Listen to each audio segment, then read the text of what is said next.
Mahalan, no? Lagi nating iniisip, no? Yung salitang pagmamahal, minsan gamit na, pero malalim yung kahulugan, no? Malalim yung meaning ng love. Kaya nga, sabihin nyo nga sa Diyos, mahal kita, Lord. O, di ba? Walang kabuhay-buhay. Isa pa. Ayan. Kapag nagsasabi tayo ng pagmamahal, di ba? Madalas, dapat nararamdaman natin at minsan nga, kinikilig pa tayo. No?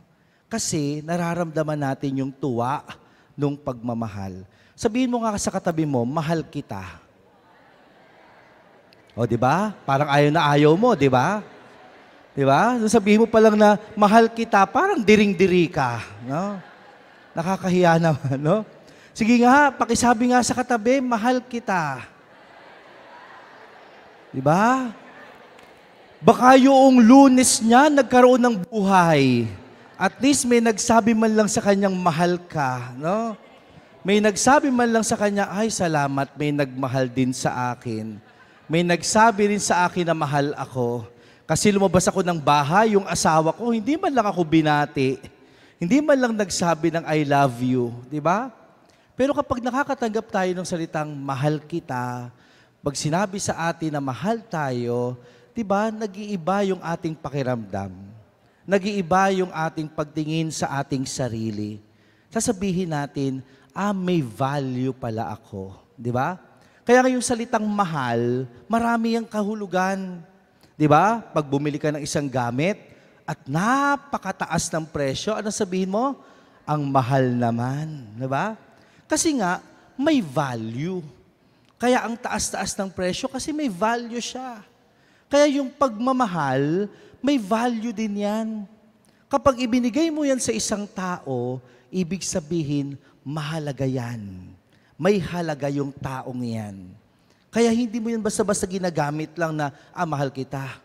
No? Hindi mo pwedeng basta sabihin mo lang yan. Sinasabi mo yan dahil mahalaga yung taong iyon sa'yo. Kaya sige nga, sabihin mo ulit sa katabi mo, yung may value yung mahalaga yung pakiramdam Sabihin mo lang sa katabi mo, mahal na mahal kita.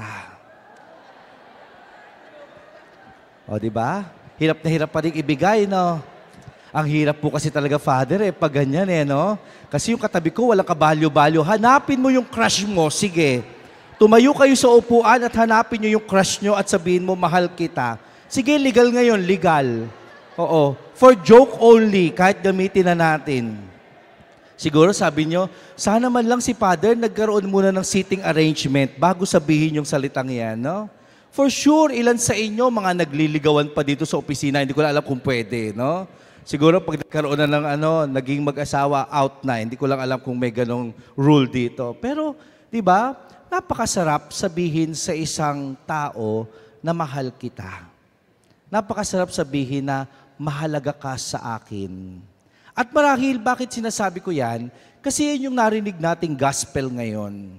Sinabi ni Jesus sa kanyang mga alagad, ang tumatanggap sa akin at tumutupad sa aking utos ay siyang umiibig sa akin.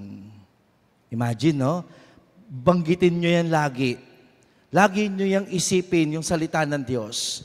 Ang tumatanggap sa akin at sumusunod sa aking utos ay umiibig sa akin. Actually, challenge siya ng Diyos sa ating lahat. Hamon yan ng Panginoon. Hindi yan madali kung tutuusin. Napakahirap sabihin na mahal ko ang Diyos kasi mayroong requirement. At ano yung requirement ng Diyos? Ang tumatanggap at sumusunod. Kaya hindi yun madali. Pag sinabi pala nating, mahal ko ang Diyos, hindi ba pwedeng salita lang? Kasi mayroong requirements ng Diyos. Kinakailangan mong tanggapin ang kanyang utos at sundin ang utos niya. Minsan, yun yung pinakamahirap sa lahat. No? Madaling tanggapin. Sasabihin sa'yo, alam ko na yan. Pero yung sumunod, mahirap na. Madali kasi malaman, pero mahirap sundin. Kasi lahat tayo bumabagsak dyan. Kapag susundin na natin ang utos ng Diyos dahil tinanggap natin, minsan yun na yung napakahirap gawin. Kaya lang, sabi ng Panginoon, kung mahal mo ako, kung iibigin mo ako, kinakailangan mong tanggapin ang utos ko at sundin ang aking mga utos. Alam nyo, mayroong isang marriage counselor, si Dr. Gary Chapman. Mayroon siyang isinulat na 5 love languages. No? Mayroon daw love languages at 5 yan. At isa sa mga sinabi ni Dr. Gary Chapman na love languages ay words of affirmation. Siguro lagi nang ginagamit yan, di ba? Yung words of affirmation. Kapag yung asawa mo nagluto, no? Uuwi ka ng opisina, galing ka sa opisina, uwi ka ng bahay, nagluto ng dinner. Sasabihin na asawa mo, Han, kain na tayo. No? Tapos kumain kayo. Sabay kayong kumain. At sasabihin mo sa asawa, wow, ang sarap naman ng niluto mo kahit hindi. You have to affirm. Kasi kapag sinabi mo yung niluto niya ay hindi masarap, sigurado, hindi kayo magtatabi matulog niyan.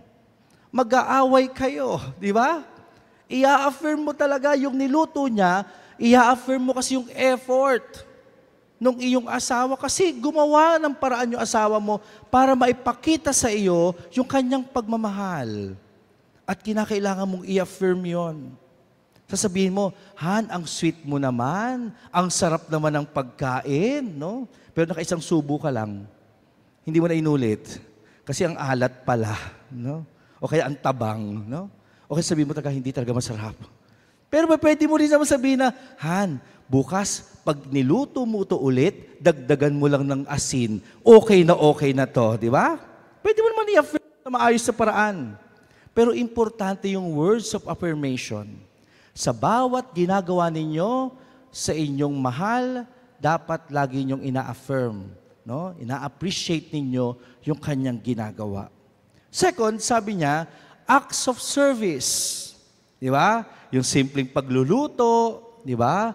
Yung pagbubukas ng pinto, di ba? Pagluluto ng breakfast sa umaga, it's an act of love.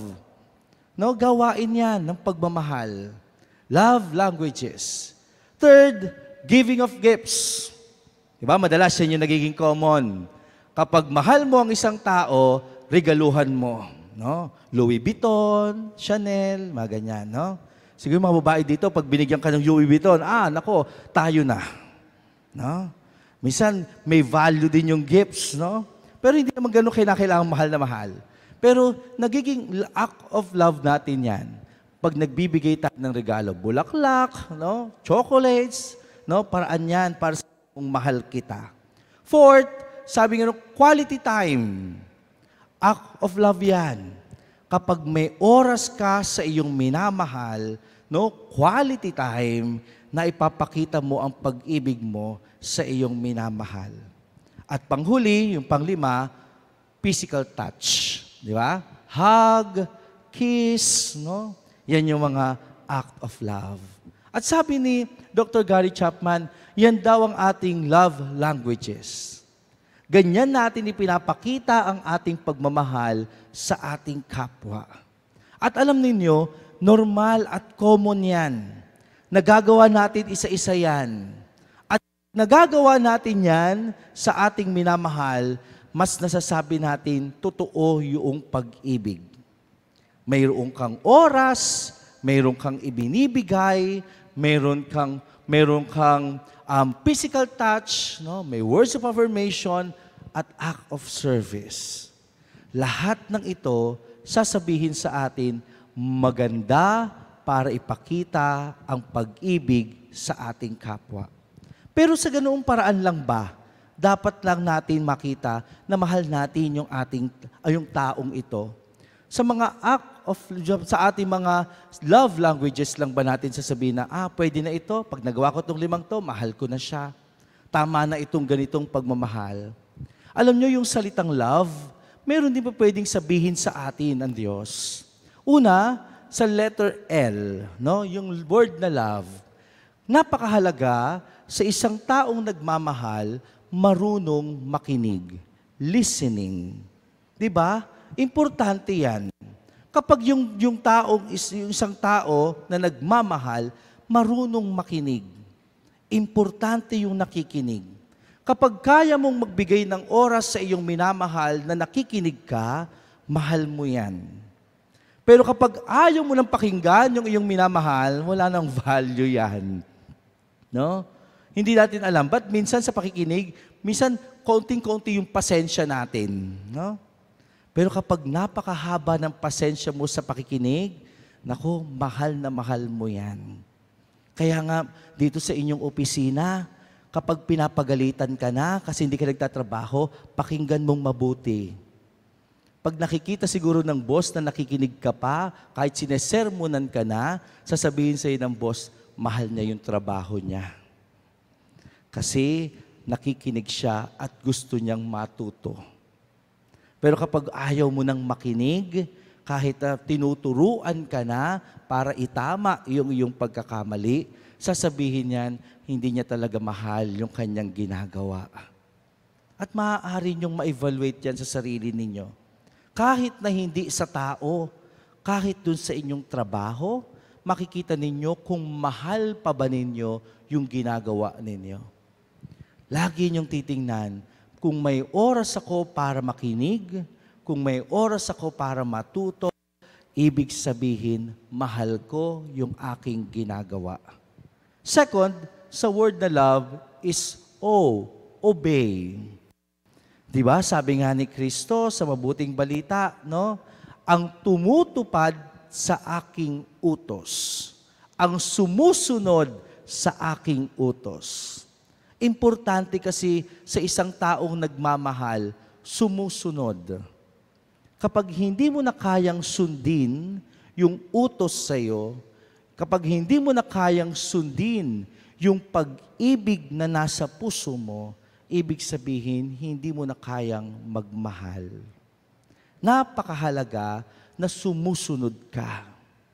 Minsan nga, ang hirap-hirap na nga eh. Diba? Kahit na sabihin mo, sa loob ng tahanan, diba? Kahit minsan, hirap na hirap ka na sa iyong asawa. Kahit sabihin mo na, lagi mong pinapaalalahanan, no? Lagi mong sinasabi na, huwag ka nang lalabas, huwag ka nang iinom. Diba? Pero napipigilan mo yung iyong sarili. Kasi sinasabihan ka lagi ng asawa mo, huwag ka nang lumabas, huwag ka nang uminom muna. Kahit mahirap, susunod ka. Bakit? Kasi mahal mo. Kahit mahirap gawin, kasi nasanay ka, gagawin mo kasi mahal mo. Kaya minsan yung pagsunod, makikita dyan yung pagmamahal, kahit ayaw na ayaw mo, pero gagawin mo pa rin. Kasi alam mo, yun yung makabubuti para sa'yo.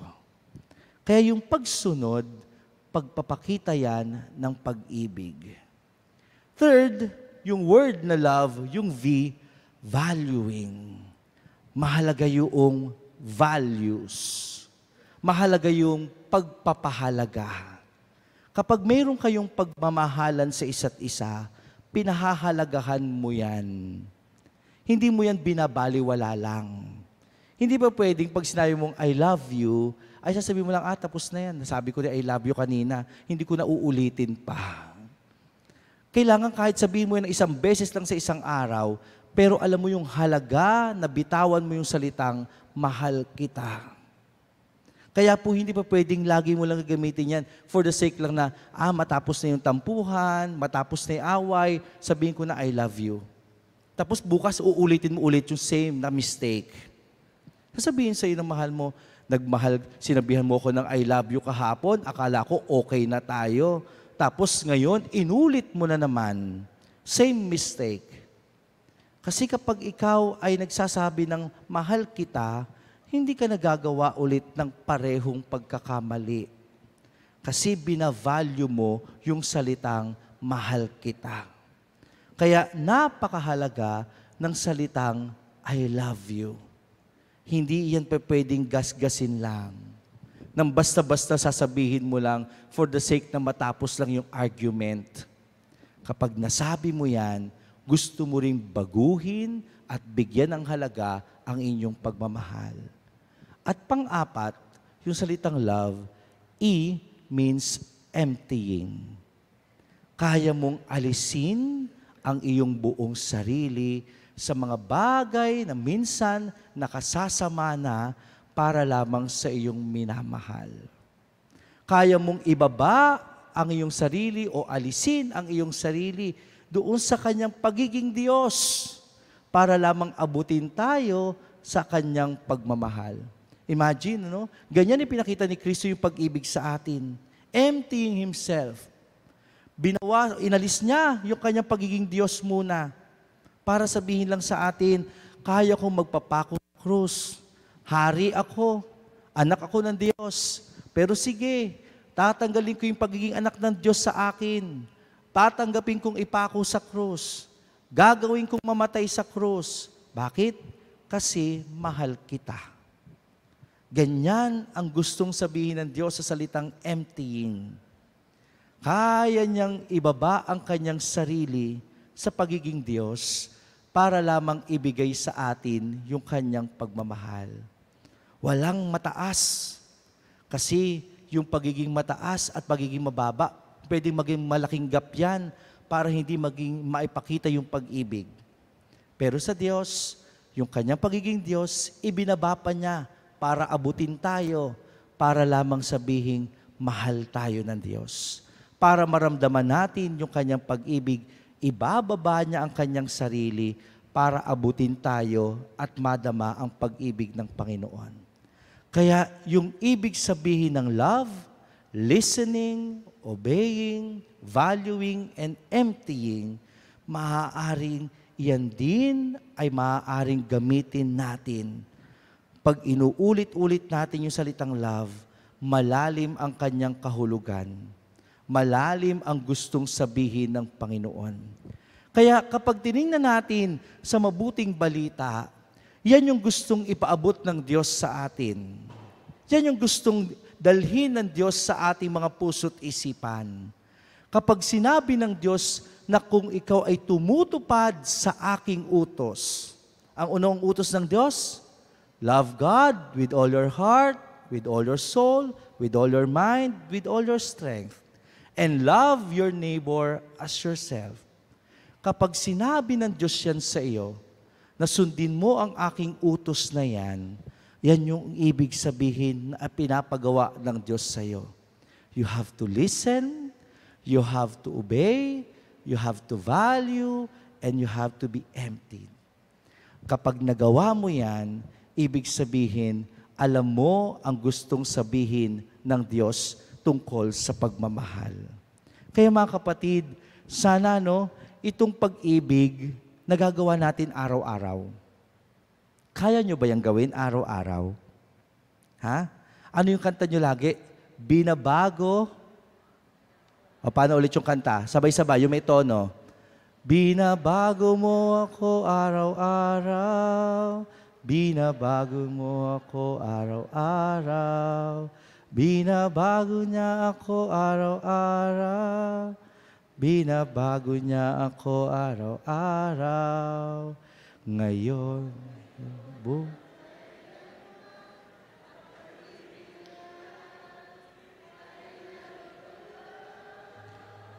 o, diba? Diba? Ano yung salitang, ang pag-ibig niya ay laging, kaya, pag sinabing, yung pag-ibig niya ay laging wagas, ibig sabihin kasi, sabing gano'n, ang pag-ibig niya ay laging wagas, kaya binabago niya ako araw-araw. Kahit sabihin natin tayong tao, laging may mali, laging nagkakamali, pero kapag binabalikan natin yung salita ng Diyos, mahal kita, iniibig kita, kinakailangan nababago tayo ng pag-ibig na yan ng Diyos. Kaya huwag natin sasayangin yung pagkakataon na pinaparamdam ng Diyos sa atin yung kanyang pag-ibig. Sana yung pag-ibig na yan, nararamdaman talaga natin at nagagawa natin sa ating kapwa. Kaya babalikan ko po yung gospel kahapon. Sino nagsimba kahapon? Hindi kayo nagsimba. Oo. So may kasalanan kayong mortal. No? Dahil hindi kayo nagsimba kahapon. No? So tandaan niyo, ang hindi nagsisimba pag linggo, may kasalanang mortal. No? Na kapag namatay ka ngayon, diretso impyerno ka. Gusto niyo ba yon? Ha? Ayaw niyo yon? Magsimba kayo. Ha? Kaya ayaw niyo pala mapunta sa impyerno kaya magsimba kayo. Ha? Kaya nga yung isang tao, pag nangungumpisal, ano sasabihin niya? Father, patawarin niyo po ako sa aking kasalanan kasi nakamiss ako ng isang Sunday Mass. Sinasabi niyo ba yan pag nangungumpisal kayo? Ay, Father, ngayon ko lang nalaman, nakasalanan pala hindi magsimba pag linggo. No? Bakit kasalanang mortal yon? Kasi nasa 10 utos ng Diyos yon. Kapag nalabag mo yung 10 utos ng Diyos, kasalanang mortal yon. No? Pang ilang utos yon na dapat magsimba pag araw ng linggo? Hala, sa susunod, ako ulit magbibigay ng formation. 10 Commandments, ang topic. No? Pang 3. Diba? Pang 3. Ano yung 3rd commandment? Keep holy the Sabbath day. Diba? Keep holy the Sabbath day. Pang 3rd commandment yan. Ibig sabihin, pag araw ng linggo, magsimba ka. Yun lang yun. Yun yung pangatlong utos ng Diyos. Paulit-ulit naman tayo. Ang tumatanggap sa aking utos at sumusunod nito ay nagmamahal sa akin. Hindi nyo pala sinusunod yung pangatlo Ano sasabihin ng Diyos? Hindi naman ako mahal niyan kasi hindi naman nagsisimba pag linggo. Kaya importante yung Sunday Mass. Kaya nga nag-e-effort ang St. Peter Catholic Community, di ba? Kasi kahit online, pwede kayong magsimba. Kaya walang dahilan. Kung hindi kayo makapunta ng simbahan, kung hindi kayo makapunta dito, pwede kayo mag-online. Kasi every Sunday may online mass, may dahilan para makapagsimba. At tandaan ninyo, no, yung pagsisimba, pagpapakita yan ng pagmamahal sa Diyos. Kasi nasa 10 utos siya ng Diyos. Kaya kapag hindi ka nakapagsimba, no, ng araw ng linggo, isa yung kasalanan. Kaya napakahalaga na kapag linggo, magsisimba ka. Kasi nasa 10 utos ng Diyos yan. At mortal na kasalanan yan. Parang kasabay yan ng pumatay ng tao. Kasabay yan ng hindi paggalang sa magulang. Kapareho yan. Kasi nasa 10 utos siya ng Diyos. Ano sabi kahapon sa Gospel last Sunday? Kahapon lang yon, no? Sabi ng Panginoon, I am the true vine, and you are the branches. Kaya sabi ng Panginoon, ako yung puno ng ubas at kayo yung mga sanga. Kapag nabali yung sanga doon sa puno, matutuyo na ito at mamamatay at mawawala na ng buhay. Ganyan din ang gusto sabihin ng Diyos. Kapag hindi na tayo nakakonekta sa Panginoon, kapag hindi na tayo nakadugtong sa Diyos, maaari tayong mawalan na ng buhay, mawalan na ng pagmamahal, mawalan na ng gana na umibig sa kapwa. Bakit? Kasi hindi na dumadaloy sa atin yung pag-ibig ng Panginoon. Kaya yung Panginoon, siya yung source ng love. Kaya yung love na nagmumula sa Diyos, dumadaloy lang yan sa atin. Ipinaparamdam sa atin ng Panginoon para mayroon tayong paraan at alam natin kung paano din umibig sa ating kapwa. Kaya huwag niyo sasabihin na, ay, ako may ibang style ng love. Kaya ko itong gawin. Ito yung style ko ng love. 1, 2, 3, 4, 5. Pero bago mo malaman yung salitang love, para malaman yung style mo ng pagmamahal, paano mo maramdaman yung pag-ibig na yan, unang nagmahal ay ang Diyos. Kaya marunong kang magmahal ng iyong kapwa. Kasi hindi mo naman kayang mahalin yung kapwa mo kapag hindi mo nararamdaman yung pag-ibig na nagmumula sa Diyos. Kaya kinakailangan konektado yan. Kaya ang Diyos ang source ng pag-ibig. Yung source na yon, ipinapadaloy sa atin para mamunga tayo dahil marunong tayong magmahal ng ating kapwa. At yun yung gustong makitang larawan ng Diyos sa atin, na siya yung puno ng ubas at tayo lamang yung mga sanga. Kapag nabali na yung sanga, hindi ka nakanagtong sa puno, unti-unti ka nang mawawala, mamamatay, lalayo, at matutuyo na parang isang sanga na hindi mo na nakukuha yung source o buhay mula sa puno. Kaya tandaan ninyo yan. Lagi ninyong iisipin, kaya ako marunong magmahal ng aking kapwa dahil una akong inibig ng Diyos. At ang Diyos ang dahilan bakit ako nagmamahal. Kaya nga ngayon, no, pag binibigay ninyo, what is your definition of love? Naku, ang dami niyong gustong sabihin, no? Pero ang pinakamagandang meaning ng love, love is God. Yan lang yung pinakamagandang meaning ng love. Love is God. Ang Diyos ay pag-ibig, no? Ang umiibig ay Diyos. Ang pag-ibig ay nagmumula sa Diyos.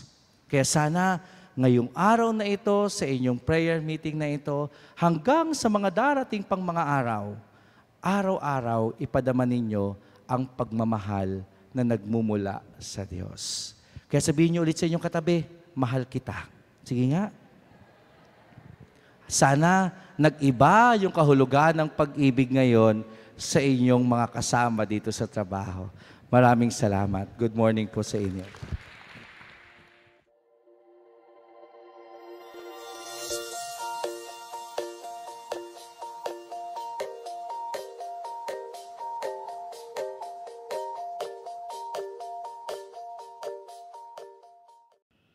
God is good all the time.